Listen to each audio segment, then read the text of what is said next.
Hi, everyone. Today, I want to talk through 3 tips that will help fight inflation. I know this is a crazy time, but I think if we can all come together and talk about it, I think there are ways that you can really make a difference in your business without having to, raise prices too much, keep your customers loyal, right? That's really the goal right now, is to be aware of what's going on in inflation, but also make sure that our business is still on solid footing and that we have our customer base secured.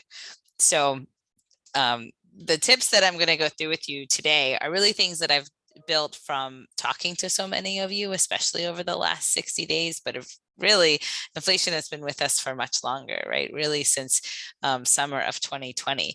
And I think what is important to remember in inflation is, while it is real and we know that there are real pressures on our business and we see it in the bottom line, I've also seen cases where if we raise prices too quickly, we lose our customer base and that volume drops dramatically. So we really want to make sure that we are aware of what is going on, both with our customer in our area, because every area is different. You may have 3 locations and their response to inflation may be different depending on the customer base. So what you'll see here are some tips that I think can help make sure that the business model makes sense and it's definitely profitable, because if we're not profitable, what's the point, right?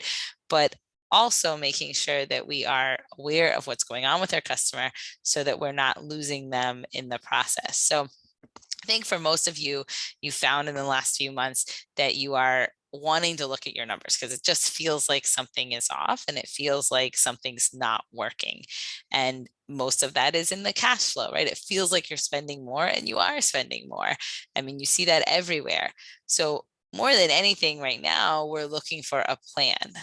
Unfortunately, I think unlike COVID, this plan is going to be different for everyone, because again, every area is different. Everyone, customers are going to be dealing with inflation differently. If you have, seniors or people who are on fixed income, they are going to be a lot more affected by inflation than people who maybe are in a working environment where maybe their wages went up as well, right? So they're less impacted by inflation. So we really want to be aware of how our customers are impacted by rising prices, because again, if you're in Florida and most of your customers, high or low end, are on a fixed income, they are very much impacted by inflation, because they have a set amount, that's their budgeted amount to spend every month, and all of a sudden it costs triple to fill up their tank and groceries are double. So that disposable income that they had has gone down. And even if they are in a high tax bracket, it doesn't matter, because that's that set budgeted amount that they had to spend and now it's gone away. So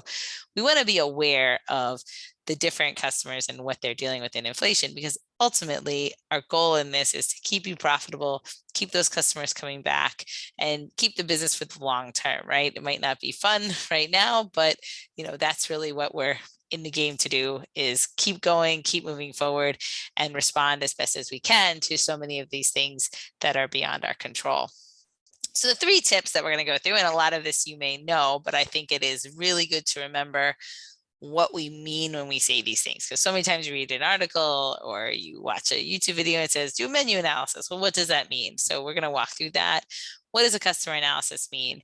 And how can we help our customers find value? So these are the 3 tips that we're going to walk through, but I think it's in the details of these tips that you will find that really what we have to do is build our best practices. So many times I think we find ourselves remembering 2020, but the people that were able to respond well in 2020 were the people that were able to really build new best practices, right? Prior to COVID, it wasn't really something that you did, was, look at your sales number or build a weekly budget. In those early days of COVID, when your sales were down 50, 60, 70%, you needed to have a weekly budget that got you to break even.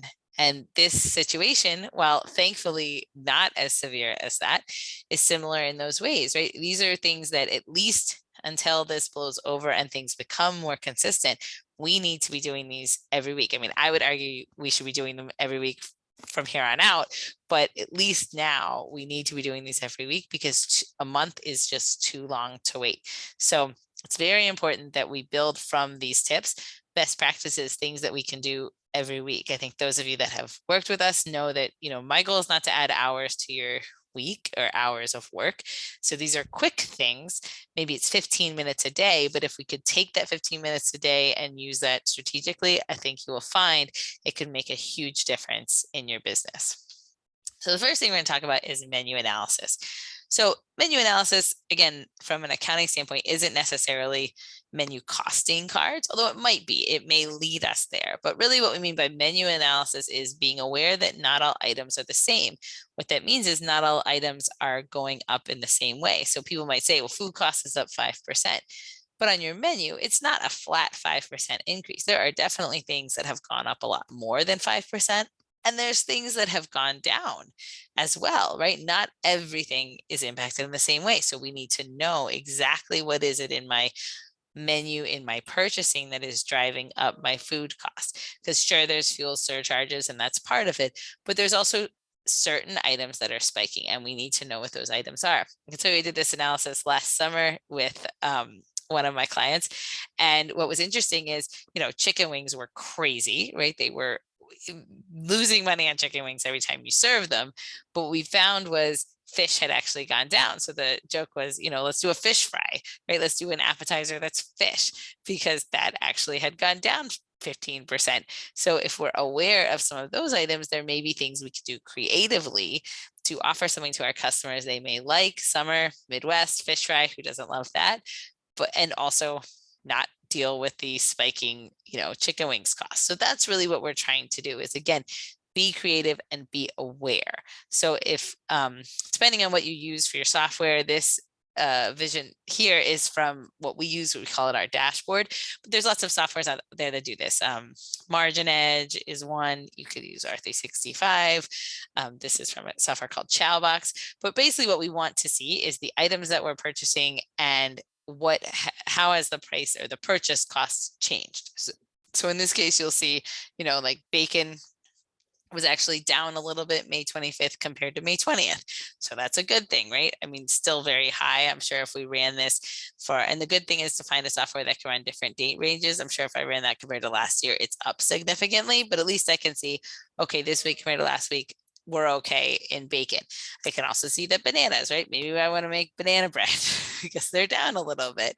But then I can see that my, beef is up. So that's a problem, right? So right away I can see, okay, ground chuck, my burgers has gone up, but my bacon, my banana, and even my ribeye is down a little bit. So checking this every week, right? This would be something to where I would say, my burger costs have gone up $1. That's not insignificant. So I would want to be aware, making sure that my chef is aware. And again, going back to those specials, other things I can offer. I'm not telling my customers they can't order a burger, but I'd love it if they ordered a chicken sandwich because my burger's gone up and my chicken has stayed the same.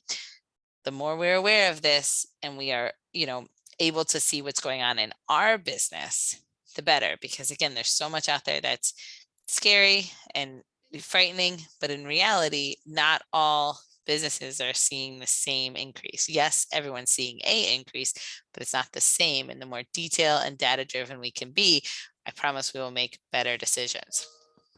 So the good thing here is to practice good habits, right? Especially now, again, I would argue we should do this all the time, but at least until things become more sustainable, we want to have good habits in our purchasing area every day, every week. So what does that mean? That means we should definitely be reviewing our price changes every week. Even if it's just going through your invoices, building an Excel, we should be aware of what is spiking before we place those orders.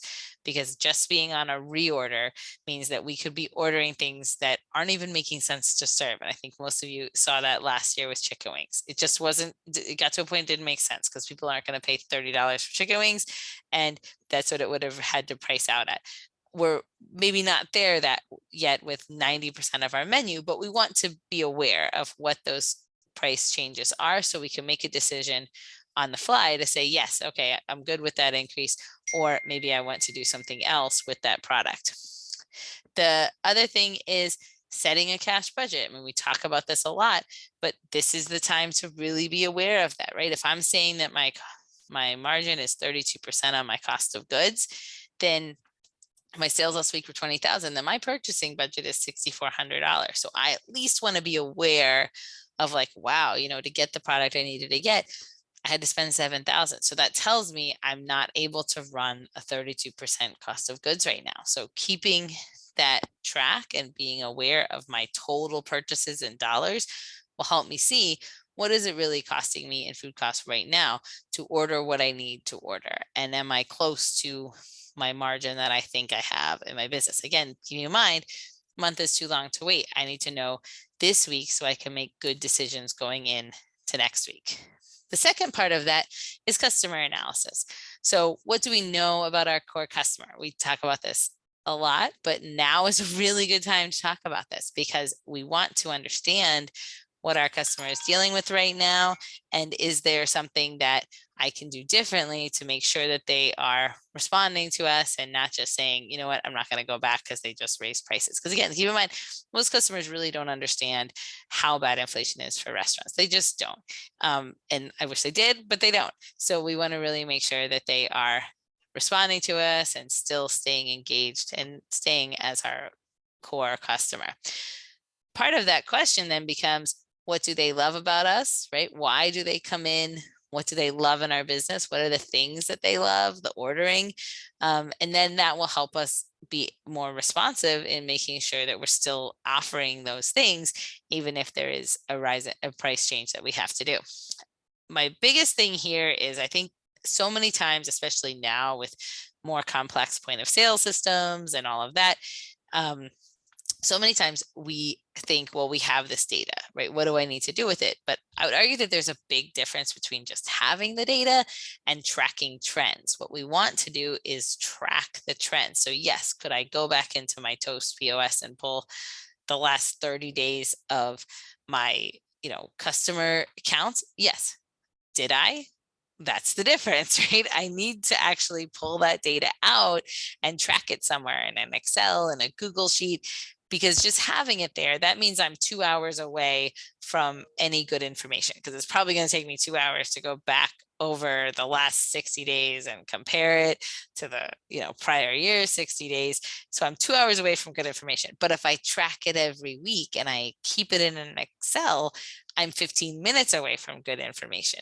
So that little extra step of putting it in Excel will mean that I have good data at my fingertips that I can look at if I really start to see that something's off in my restaurant. And I've had conversations like that. People say, how was last week? It felt a little slow, right? It felt a little different. Okay. If it feels different, we need to track it. We need to know that it's different. Or, hey, I'm just listening to the news too much. I can tell you, I turned off the news. I'm just done right now. But, then that means I'm just, I'm hearing things, but right now my customers are good. I'm not really seeing it for my customer and my business. So what does that look like? Well, what I would say is you at least want to look every week at your total orders and your average order. Now, if you're using Toast, a lot of point of sale systems, there is either an average check and ticket or average order and order cost.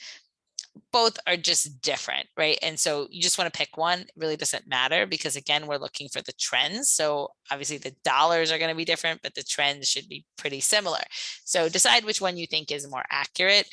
Sometimes it's the way that the server is ringing in or the way it was set up. So in this case, I used orders and then average order. So what I can see is the most recent week being the 5/18. I can see that my total orders were 1717 and my average order was 6478. Okay, that doesn't give me a ton of data. That's why it's like, well, it's there, but I look at it. The trends are what matter, right? So I could see between 5/18 and 5/9, my orders went up and my average order actually stayed exactly the same. If I look at 5/2, my orders were a little lower in the week of 5/2. My average check was a little higher. So again, some useful information that my orders are increasing, my average order is down a little bit. And then for the week of 4/24, my orders were a little higher and my check average was about the same. So again, I can really see that over the 4-week period, there's not much of a change. And again, the 1 week might have just been an extra event or, something else that happened to increase those checks. So I can really see that I'm staying pretty consistent. What's interesting is if I go back to prior year. So if I go back to the same week prior year, which is why it just says 2021, what I can see is now I can see that for this week, my orders are actually down 200 plus, right? And my average ticket price is actually down $3.50. So I can see a shift here.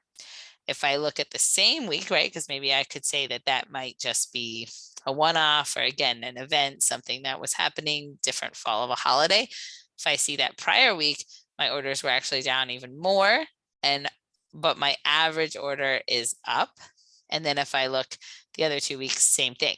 So what this really tells me, and again, I would say that you track this every week. So eventually you have months of data to see anything that is changing, because of course there's going to be seasonality, there's going to be holidays, all of that stuff is going to be there. But what I could really see is my orders are down. So in this case, maybe my restaurant is more of an experience and people may be choosing to come less often, but when they're coming, they're really spending about the same or possibly more. What this also may tell you is an impact on a price change, that my ticket price is going up because I increased prices from the prior year, but now my average or my customer count is going down. So what I would want to do here is just track it, because again, it's not significant. My total sales may be better because of my price increase. So as a whole, I'm doing okay. But what I want to see is this change consistent, or does it go down even more going forward? Because if it was to go down even more, then there may be something I want to do in promotion or specials. I've heard people say that they're doing like a once a week really good special to drive people in, because again, remember, I totally understand the argument of a price increase, and I'm there, right? I was all for it. And I think, you have to do it. You have to get your margins to work. But as we know from COVID, there are a lot of fixed costs in your P&L. Your rent is the same whether people are in the door or not. So we have to be aware of it. And if we do see that our customer is coming less often and is very price conscious all of a sudden, then it may be the case that we have to do a day of crazy thing, BOGOs or whatever it is on, a Tuesday or a Monday, a day that we're not busy anyway, just to get that revenue in. Because as we know from 2020, we really need that set amount of revenue to make everything work. And again, our margins are important. We wouldn't want to do anything on a Friday or Saturday night or a busy night. But if there is a day that is less busy, we would maybe want to take a look at that, just see if there is something I need to do to drive my sales up, depending on what my sales are looking like. But this data will guide us there to really see, okay, I really need 200 more people in the door. What am I going to do to get there next week? And really hold us accountable to how much our customers are visiting us, and hold our staff accountable to that, and just making sure that we are aware of what's going on. The third part is helping our customers find value, right? Especially in that example that we just saw, maybe there's something that I need to do to communicate to my customers about the things that are still a value on my menu. Yes, I had to increase my price of my burger and my chicken wings, but have you taken a look at my family meal? Do you know that you can get a to-go family meal that will feed 4? Do you know that I have a tray of chicken wings? You can order 20 of them and it's X amount, and that will feed 4 people. Are you communicating that to them so that way they're aware of these other items that are still a value on your menu? I mean, I hate to use McDonald's as an example, but the value menu was created during a turbulent time, right? That people weren't really sure what they wanted to buy. And all of a sudden you have a value meal that everybody loved. So that is all part of communicating to your customer. I want to offer you value. Here's how. I'm not saying we need a value menu on your menu, but I'm saying we want to make them aware of the places where they can still save and not have to give up on the experience as a whole. Other ideas are tapas at a bar or a happy hour with some food options. Again, we want the customers to be in and be engaged. We don't want them to not come. So what can we do to bring them in the door? So happy hours, loyalty. I heard people say a great idea was, okay, if I have to raise prices, maybe I also increase the loyalty benefit to where they're really gonna get it back if they come 4 times or 6 times. So that way my core customer is still getting that savings, but I'm able to increase my price overall to make my margins work. So I know these are crazy times, but hopefully these tips can help us get thinking creatively and really build those best practices so that every week we are completely aware of what is happening in our food cost and we are aware of what is going on in our customer behavior. Because I promise you, if you do this analysis, especially on the customer side, you will first feel better because you will know exactly what's going on instead of just that feeling or that uncertainty, but it will also drive proactive solutions to make sure that we are able to keep our customers engaged while also making sure that our margins work. So thank you very much. But I would also remind you before we go that you have definitely seen worse, right? This is a crazy time and it's not fun. And I think everybody is fatigued from the last 2 years.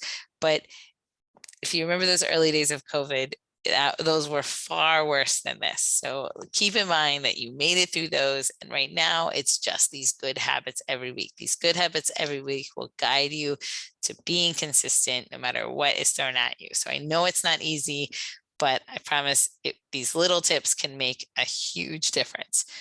So please remember to visit our website. We are constantly offering courses, tips, ways to keep you guys moving forward during these turbulent times. So please know we're here to help. We are also here to answer any questions, but I know you guys will do it. So good luck, and I will talk to you soon.